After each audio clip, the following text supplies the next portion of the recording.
Welcome back to Rennie Bo's videos, man. I'm back at you with some more content that I'm borrowing from the family TV. I swear this brother be on his J.O.B., bruh.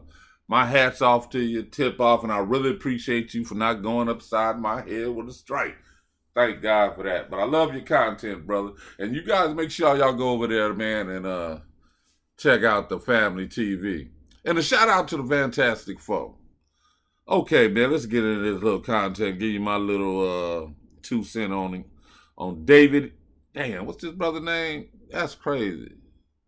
David G. I forgot his name. That's that quick. I was so amazed on his hustle and disgusted at the same time. David E. Taylor, I think it is. David E. Taylor? David T. Taylor or David E. Taylor, or something like that.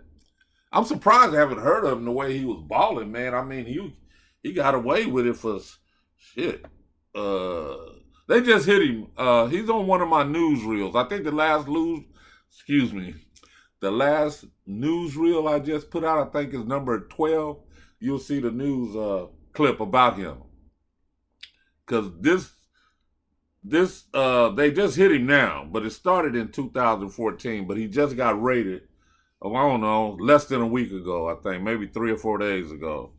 And incredible the hustle he put on. And it surprises me. I'm finna say it never surprised me, but it surprises me how all these people fall for the hokadoke.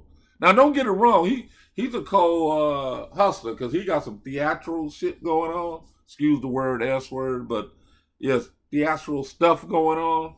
I mean, he's doing the whole little gimmick. You know how making people who was crippled walk and all that. Even did a little scam showing somebody took a picture of him on stage, and when the picture was developed, you see a picture of Jesus. And going, man, he went all in. And I'm sure elderly people, faith people like that, they fall for the okadoke. They the same one be buying all that old fake oil and stuff. But yeah, man, I think it's David T. Taylor. I could be wrong, but we're gonna hear about it in a minute. Uh it's incredible the how he was just, man. And they say that I don't know if they say it on here, but I think on the news clipping how he was getting people to go apply for food stamps and general assistance, and you would have to give it all to him. Yeah, man. I mean, how, man? I don't get it. I mean, like that Jim Jones, how you get all them people over there, man, to drink that Kool-Aid and stuff? I mean, these are I don't know, they special. It takes special people to be able, I think, to talk, or maybe not. They just find a whole bunch because there's a lot of weak-minded people that walks on this earth. If you understand what I'm talking about, so they some kind of way like a magnet, and they draw them to them and just use the hell out of them. Excuse me. I mean, that ain't bad because it is a place called hell. But here we go, man. Uh, I hope y'all enjoyed this content, man. If you do, holler, let me know. Push that thumbs up. And if you want to join the Fantastic Four, man, push that subscribe button. It's free. Do it for me. I got that for somebody. I don't know who it was, but yeah, hit that. I need that. And when I look at this guy, I'll be disgusted. I mean, I know he's going to the feds, and I hope they give him a warm welcome when he comes up on that yard, man. But they not. They probably not. They probably praise him and give him dapped up, and he probably started congregation up in there, hustling them out they little zooms and whams, man. But I swear this brother looked familiar to me. Like I done seen him on one of them yards, man, upstate somewhere. He really looked hella familiar. Or maybe I seen him on the hose throw somewhere, out there getting his money. He just looked familiar. He looked hella familiar. I could be wrong. He looked way too young for me to really know him, for me. Way too young. Yeah, that'll let you know I'm way too old. But anyway, let's get into contact. Enjoy first the disclaimer and then the thing. Don't forget to push that like and subscribe button. Let's get into the content. Are y'all with me? Throw the hands up. Oh boy. We in right about now.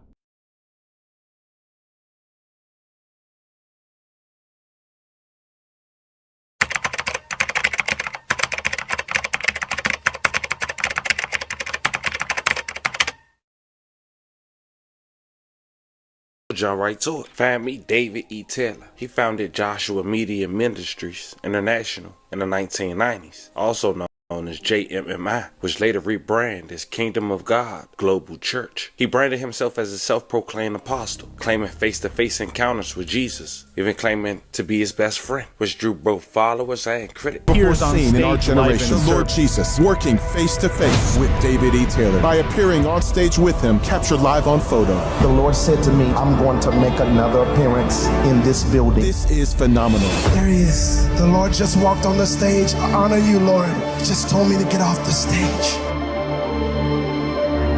That's glory up there. This is holy. Cry out. Go after him. He's up there. Cry out. A skeptic in the audience takes a picture. Jesus is captured live, standing on stage, exactly where David E. Taylor said.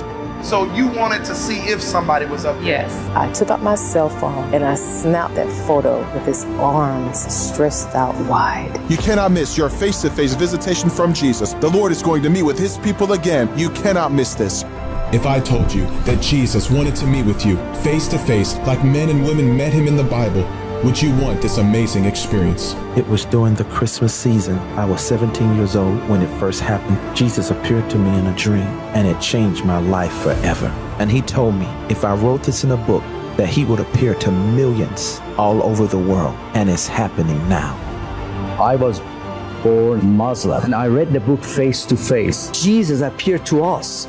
Face-to-Face Appearances with Jesus by David E. Taylor changed my whole life. And I remember Jesus there. He came and he was wearing all white. I was brought up as a Hindu, and as I began reading the book, I had my first encounter with the Lord. Just like the Lord appeared to Solomon in a dream. Now, Taylor has been accused of running a prosperity gospel scheme, focusing on donations with promises of miracles and blessings. Court records and investigative reports have noted that Taylor lives a lavish lifestyle, funded by donations, luxury cars, designer clothing, and multi-million-dollar homes. He gained wider attention when court depositions surfaced online around 2015, showing him dodging questions about extravagant spending in personal relationships. Residential center.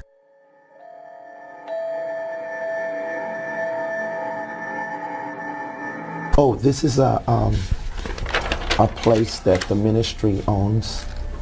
Well, not own. We're in the process of buying that. Yeah, we don't own it yet. So are you renting to buy, or are you? Yeah, we're leasing to buy.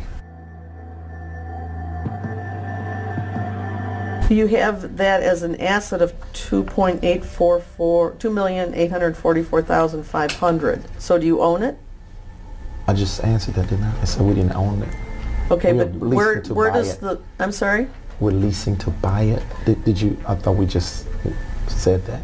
All right, but you have listed it as an asset worth $2,844,000. Oh, that should be more of a liability. All right, so where does the number $2,844,000 come from on your asset and liability? That's, I guess, the appraisal value of the home or the residential center. Is it a home? No, it's a residential center. We use it. All right, so you're saying it's not something you own, but you have it listed as an asset of $2.8 million. That's probably a mistake. Like I say, it probably should be a liability. Okay, and what goes on at the residential center? It is really it's a gathering place for our ministry where I bring in different leaders and also the staff that we have as a place of maybe resort and teaching and training. Resort? Yeah, teaching. A resort where we teach and train.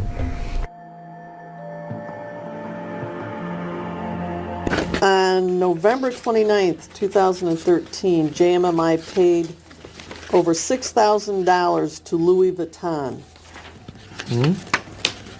Yes. What would that be for? Well, this is for clothes concerning my TV ministry as well. So you have to wear Louis Vuitton? Oh, it don't matter what name it is. The point is clothing are allocated to us for ministry purposes as well. What do you mean they're allocated to you? You know, in a media ministry. In a what? Media ministry. Yeah. Okay, or on the road when I'm always traveling and using my clothes, I'm sweating through them. So I'm needing new clothes also for television ministry through the years. So And so you used ministry money to buy your wardrobe. outfit.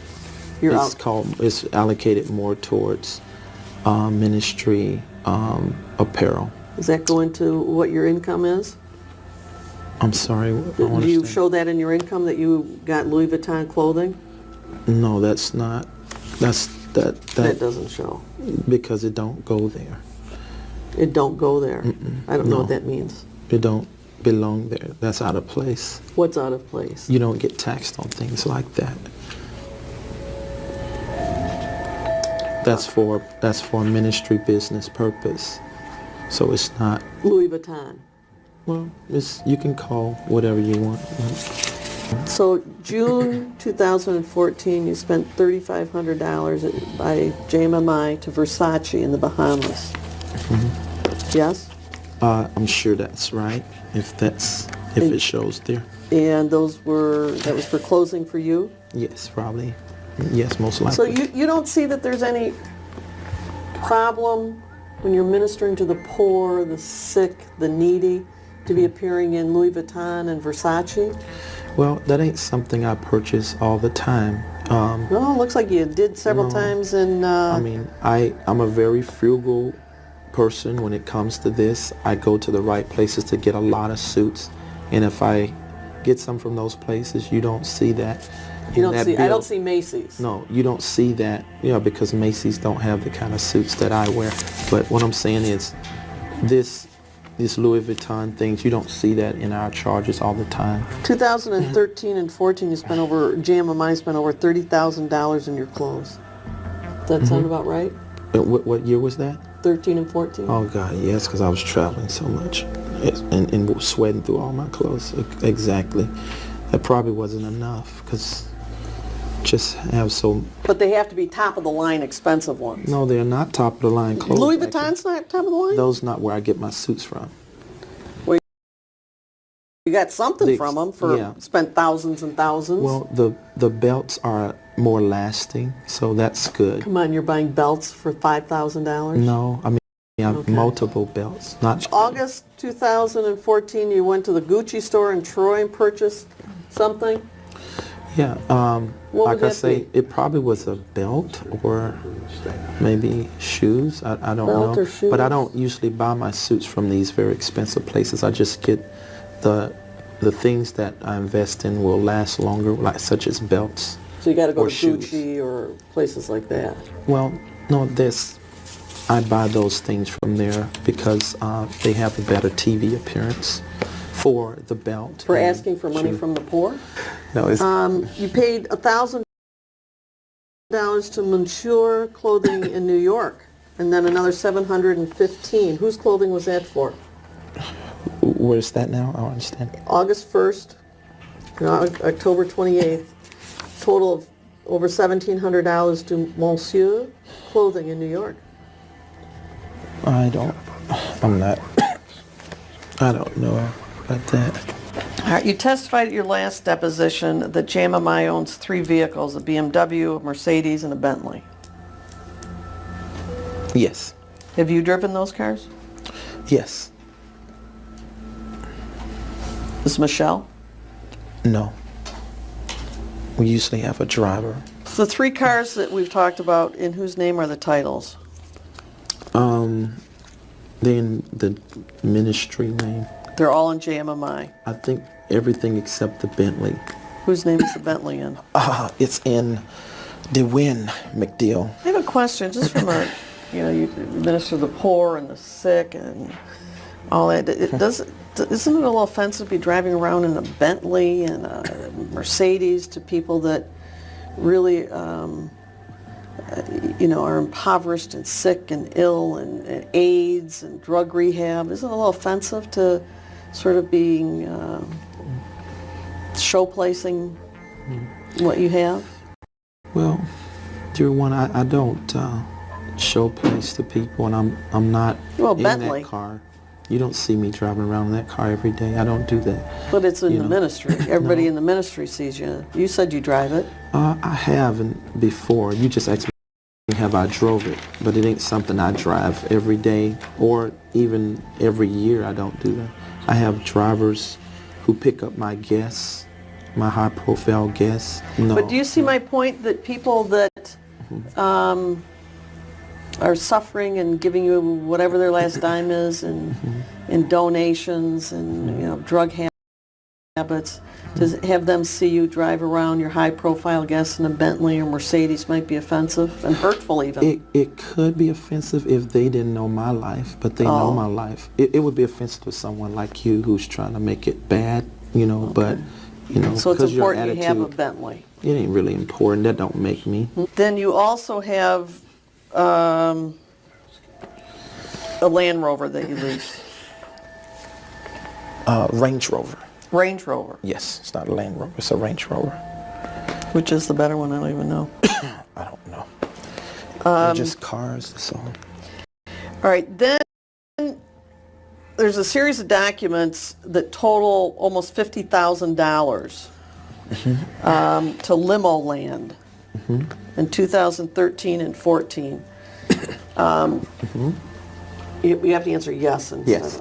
Okay. Okay. What was that for? That was to cut the Mercedes into a limo. It was to cut the Mercedes. Into a limo. And who needs that? No, that's for guests. It's for guests and for you It's mostly when for you're guests. entertaining guests. Yes. When you're entertaining. Well, I'm not.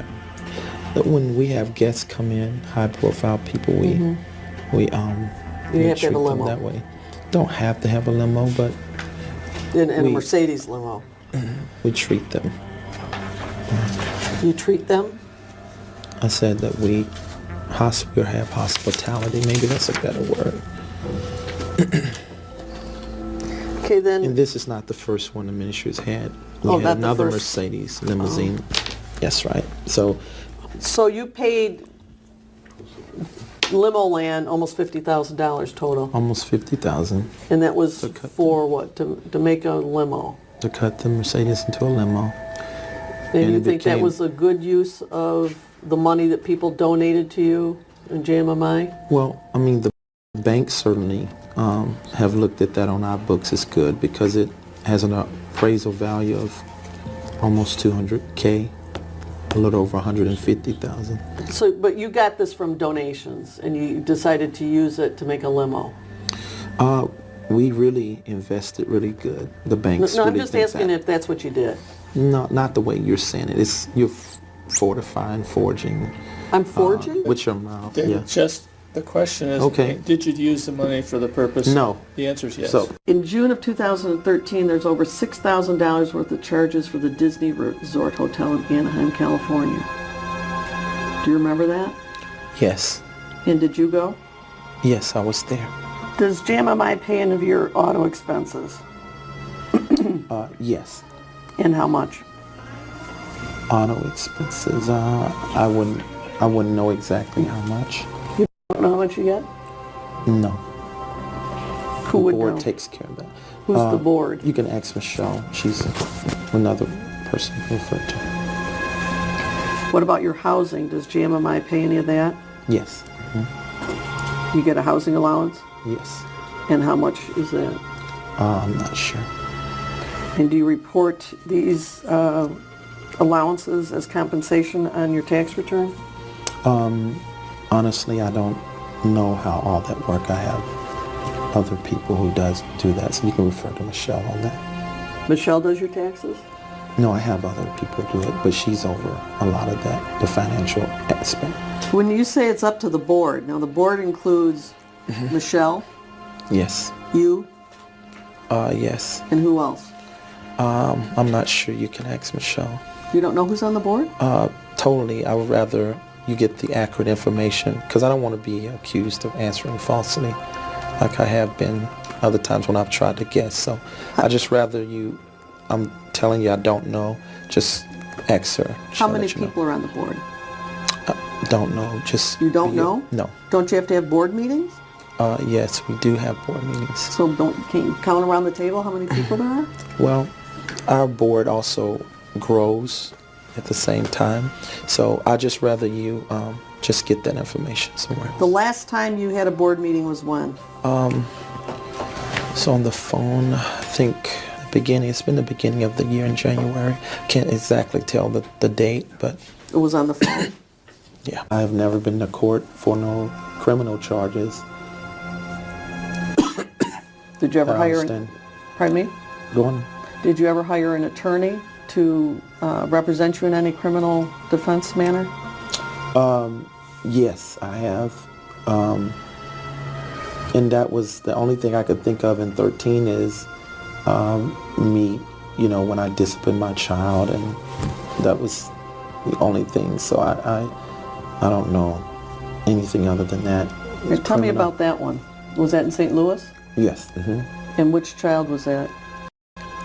That was last year, I think, or the year before last, if I'm not 13. So, which child? Destiny. Your 18-year-old daughter? Yes. Mm-hmm. And was this done through Children's Protective Services? I think so, yeah. And what were the allegations? Well, that I had disciplined her because she skipped class 20 times, and they felt me, my discipline measure of using a belt was abusive. All right, so you used a belt in disciplining Destiny? I don't know if I can speak on that.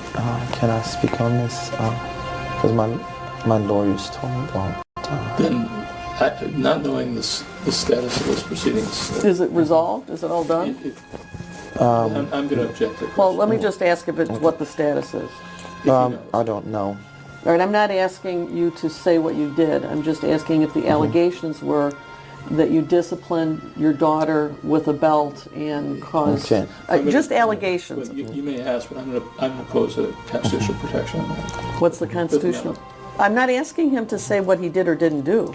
Anything that might lead to or otherwise might considered be incriminating, I think he's got a right to certificate. I think he can tell me what the allegations are. That is not privileged, Fifth Amendment or otherwise. It is, because if he doesn't know, he's speculating, and I'm going to assert Well, he's the not privilege. saying that. I don't know. I'm going to assert the privilege. It's absolute. Somebody wants to take it. I don't know. I don't know who the lawyer is. He doesn't seem to know the condition of the matter. So to avoid any kind of drift, and I think maybe you might be concerned about it as well. Well, is this let me ask you, did this rise to the level of court intervention by the local court in St. Louis that does... Don't speculate if you don't know. I please don't testify for him. Well, I don't know. Did you go to court on it? What court? Any court. Did you ever go to any court about these allegations that you disciplined Destiny physically? The belt. So would family court be known as? If you know. Yeah, family court. So you did go to family court? Yes? Yes. And what was the outcome of that? Is it done? Is it pending? I don't know. You have no idea? No, I don't know everything. Is that why Destiny doesn't live with you now? Yes. Now, shout out to the platform Current Clock. They have over 16 videos and over 10 hours of deposition from David Taylor. Now, I wanted you guys to get clips of a summary. Some will say the most important parts. You heard about the home that was recently raided 10 years ago. He called that a service center, which is key to his indictment. But you also heard of the name Michelle. Now, Michelle Brandon has been described as Taylor's longtime associate, co-pastor, and sometimes referred to as his spiritual wife. She has been tied to the ministry since at least 2000s. As you heard from Taylor, handling organizational and administrative aspects. Now 56 years old, Michelle has been linked in court filings and watchdog reports to help funnel money through JMMI's network and nonprofits and shell organizations. She has also been tied to real estate purchases under the ministry's name. The first wave of scandals came between 2013 and 2015. That's what you just heard from that deposition. A series of lawsuits brought Taylor into the spotlight. Depositions went viral, showing him dodging questions about lavish spending, Louis Vuitton clothing, custom suits, luxury cars, and vacations. He claimed the expenses were for ministry purposes, sparking public ridicule. Watchdog groups accused JMMI of being a cult-like organization, exploiting vulnerable people financially and emotionally. Around this time, the IRS began reviewing the church's finances, but no major enforcement action occurred then. Between 2017 and 2019, facing bad press, Taylor rebranded JMMI into Kingdom of God, a global church. The move allowed him to shake off the old scandals while continuing the same operations under a fresh name. The ministry expanded its call centers. According to their recent indictment, they had 9 call centers in Missouri, Michigan, Florida, and Texas. And during this time, instead of Davis, Michelle grew more visibly in leadership, handling financial structures, nonprofits, and real estate tied to the ministry. But then in 2020, former insiders and whistleblowers began exposing the inner workings. Allegations of trafficking volunteers, forcing them to work without pay under the guise of serving God. Call centers where workers use psychological pressure on donors, mainly elderly, to give more money. This lasted until 2024. It should be noted that testimonies that people lost homes, cars, and life savings after being manipulated by the church. Civil lawsuits accused Taylor and Brandon of coercion, fraud, and misuse of nonprofit funds. Federal investigators built a case reviewing financial records, wire transfers, and property purchases. So now we got all that caught up within the last 48 hours. Federal prosecutors unsealed indictments against David E. Taylor, 53, and Michelle Brandon, 56. The charges reportedly included wire fraud, money laundering, human trafficking related offenses, conspiracy to defraud the U.S. government via tax-exempt status abuse. Federal agents raided their property, seizing luxury assets and ministry records. Taylor, Brandon were arrested at one of their large estates. The one that he mentioned in 2015 was a call center. Now, in this 22-page indictment, it mentioned that Taylor calls himself Apostle and Jesus' best friend. It also mentioned that Taylor established his first organized call center at 20320 Superior Road in Taylor, Michigan. As mentioned, the purpose of the call centers was to use phone solicitors to raise money from donors. Since then, he operated call centers, as we mentioned, at 9 locations in Missouri, Florida, and Texas. Taylor recruited individuals from across the country to work as phone solicitors at his call centers. Each day, they had a specific number of calls to make or raise a specific dollar amount. The call center workers are unpaid, while I.G.G received millions of dollars in donations each year. According to the feds, they received $50 million in donations since 2014. That's just on record. He recruited individuals to work as his armor bearers, Taylor's personal servants. Their services was to provide food for him, transport him, maintain his house and cars, transport women from ministry houses, airports, and other locations to Taylor's locations, and ensure that the women transported to Taylor's took Plan B pills when they left. And if they disobeyed his orders, their punishment included humiliation, no sleep, forced repentance, additional work, food restrictions, physical assaults, and threats of divine judgment in the form of sickness, accidents, deaths, and eternal damnation. Taylor always claimed that if he and the individual fails to obey his orders and commands, they are defying God and will suffer in hell. Facing federal charges tonight. They're at the center of what investigators are calling a multi-million-dollar conspiracy involving money laundering, forced labor, and abuse. This follows multiple FBI raids this morning, including at a home in the affluent Avalon neighborhood in Hillsborough County. This was part of a nationwide takedown. Fox 13 is covering this investigation from multiple angles. Our Kylie Jones is at the federal courthouse in Tampa, diving deeper into the church and its leaders. But we begin with Aaron Mesmer live in Avila with more on the raid and reaction from neighbors. Aaron. Yeah, Haley, and these neighbors were absolutely stunned by what went on this morning. Neighbors in this community, they woke up to helicopters and FBI agents raiding a home in Avila. And once they found out why those federal agents were there, it was even more surprising. Some of you say, I don't have 100,000, but you have 20,000. You have 50,000 here, or you have 10,000. process. That's video of David Taylor asking viewers to send money to his church. Federal authorities now say Taylor used donations to fund an extravagant lifestyle that included this massive mansion in Tampa's affluent Avila community. FBI agents raided the home Wednesday morning. It's very surprising to hear that type of thing was going on again right in your backyard. It's unclear what authorities took from the home. This view from Skyfox shows several cars lined up with gift bows on top. Neighbors say the 10-bedroom, 10.5 bathroom, 28,000 square foot mansion is one of the largest in Avila. Because there was like, how could a pastor afford to live in a house like that? According to the 23-page federal indictment, this house is one of several properties throughout the country purchased by Taylor's Kingdom of God Global Church. He's the pastor and referred to himself as an apostle, according to court documents. The indictment alleges Taylor recruited people to work at call centers, referring to them as armor bearers. Investigators say they were his, quote, personal servants who fulfilled Taylor's demands around the clock and were never paid. Taylor and executive director Michelle Brannon are accused of controlling nearly every aspect of the workers' lives, cutting them off from family and forcing them to take contraceptives. Human trafficking advocates say it's a devastating situation. And you really had every aspect of human trafficking. You had individuals who were, brought to a facility that they couldn't leave. They weren't being paid. They had production goals that they had to meet. And authorities say if the workers failed to reach Taylor's monetary goals, they faced punishment, including public humiliation, food and shelter restrictions, sleep deprivations, and physical and psychological abuse. The Crisis Center of Tampa Bay's CEO says these victims will likely face a long recovery.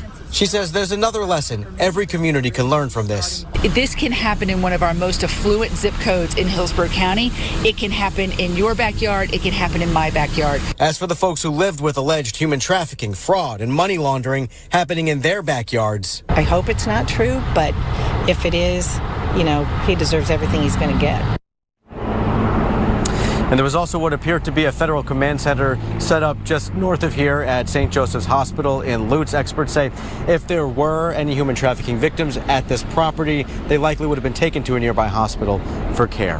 Haley? Until they can get all the help they need, it sounds like they have been. I know that was a lot, fam, but we're going to wrap this up like this. This story shows how faith, business, and loopholes like tax-free status can create the perfect storm of corruption. David Taylor and Michelle Brannon sold hope to thousands while living like royalty. But now the feds say the bill is due. The question is, will this case finally close the chapter, or one of America's most infamous prosperity preachers? Or will the system that allows this to happen create another one? Let me know how you guys feel about this one in the comments. This was the story of a pastor and his spiritual wife being a part of one of America's biggest scams to this day, all while using our God. Let me know how you guys feel about this one. Don't forget to like and subscribe.